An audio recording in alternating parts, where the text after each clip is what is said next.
Malaysia iri Indonesia disorot dunia damaikan Rusia Ukraina. Kuala Lumpur, kita butuh sosok seperti Jokowi.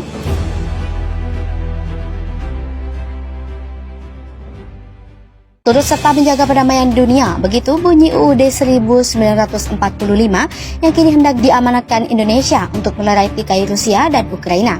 Indonesia sedari dulu memang acap dengan non-blok, tak doyan aliansi walau dekat dengan Ukraina, Rusia hingga China, hingga Amerika Serikat alias Amerika Serikat. Bila diamati memang Indonesia tak pernah takut dengan kekuatan besar, maka Jakarta juga tak goyah. Kalau Amerika Serikat mengancam tak hadir di KTT G20 lantaran sikap negeri ini menyikapi perang Ukraina dan Rusia tak sesuai dengan pandangan sekutu.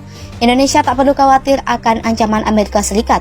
Bila mereka tak hadir, maka dunia malah memandang Washington tak perlu perdamaian yang selama ini mereka gembar-gemborkan. Juga Indonesia masih punya daya tarik sendiri bagi Amerika Serikat.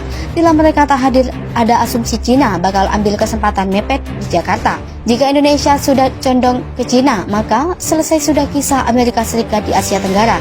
Yakin yang butuh G20 justru Amerika Serikat, bukan Indonesia. Kemudian untuk mewujudkan perdamaian itu, Presiden Indonesia Joko Widodo saat ini tengah bertolak dari Jerman ke Ukraina.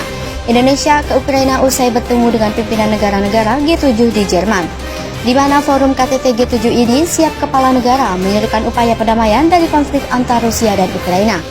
Jokowi dalam agenda kenegaraannya juga akan mengunjungi negara Rusia dan Ukraina. Kunjungan Presiden Jokowi kedua negara tersebut merupakan wujud kepedulian terhadap isu kemanusiaan dan untuk terus mendorong perdamaian. Kunjungan Jokowi ke Ukraina dan Rusia ini sangat penting bagi perdamaian di Eropa dan dunia. Dunia tengah menyorot langkah Indonesia mendamaikan keduanya. Jika berhasil, maka akan jadi bukti bahwa UUD 1945 diamanatkan oleh generasi penerus bangsa. Pakar Ekonomi Politik Internasional Universitas Gadjah Mada melihat kunjungan Jokowi ke Ukraina sangat strategis. Setidaknya kunjungan tersebut akan meredam konflik kedua negara.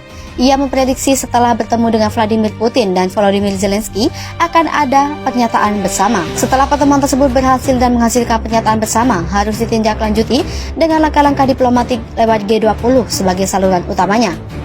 Indonesia selain membawa misi perdamaian juga akan membahas mengenai kepentingan ekonomi dan pemulihan pasca pandemi COVID-19 di Rusia dan Ukraina. Tema G20 di Indonesia yakni Recover Together, Recover Stronger juga akan disampaikan kepada Rusia dan Ukraina.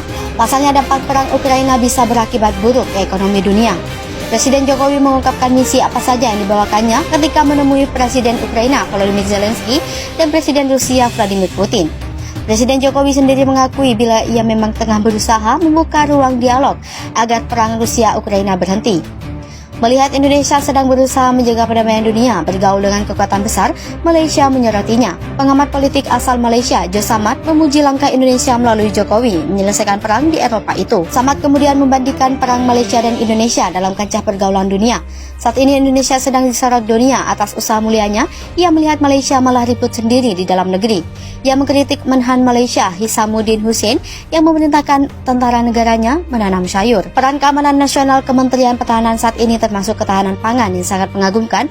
Pangkalan tentara yang luas di setiap negara bagian sekarang dapat menanam makanan untuk memberi makan tentara. Dengan tentara akan menjaga ketahanan pangan bangsa, siapa yang akan melindungi bangsa dari musuh-musuhnya? Kemudian ada isu bahwa Sabah dan Sarawak akan keluar dari Malaysia, sebab ada kesengajaan ekonomi di Sabah dan Sarawak dengan semenanjung Malaysia. Kritikus telah menyorot perjalanannya sebagai hari libur dengan biaya membayar pajak.